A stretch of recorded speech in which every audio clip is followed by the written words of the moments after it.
Police officers who fail background checks are going to be automatically sacked under new rules to improve confidence in our policing. The measures will be introduced to Parliament today, making it a legal requirement for serving officers to pass vetting procedures. Policing Minister Dame Diana. Good morning. Morning. People might find it hard to believe this hasn't already happened. On the other hand, there might be, I suppose, malicious allegations made about police officers that haven't been tested in a court of law, which could lead them to lose their jobs. So how are you going to balance that? Well, this is in place. Are we going to see all police officers? Are we going back to a ground zero and all police officers will be re-vetted and we'll take it from there?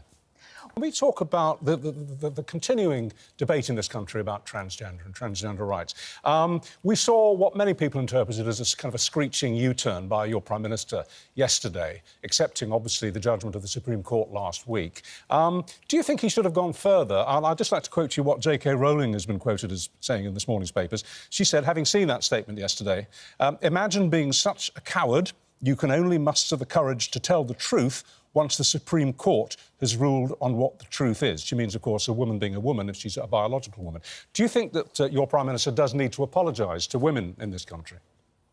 But how are you going to police it? How, for example, are you going to police a situation where a trans woman deliberately and knowingly goes into a woman's toilet or a woman's only changing room? How will you police that as the Policing Minister? And I think... You don't know yet, then? Well, no, and that... Just a couple of issues before we let you go. One is we had a very heated debate a little earlier on the programme about the fact that police officers are not entitled to go on strike.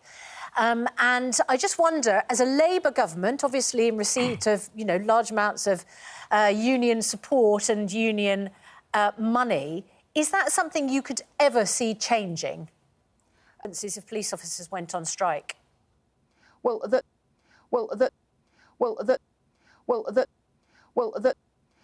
Down, wouldn't it, if police officers went on strike? Yeah. And just finally, it's St George's Day to most of us, not to the Church of England, which has decreed it's on Monday. We were saying earlier that it was extraordinary that despite the fact the Prime Minister has said we need to reclaim the flag of St George, it wasn't fluttering above number 10 Downing Street this morning. That was an hour ago. In the last few minutes, it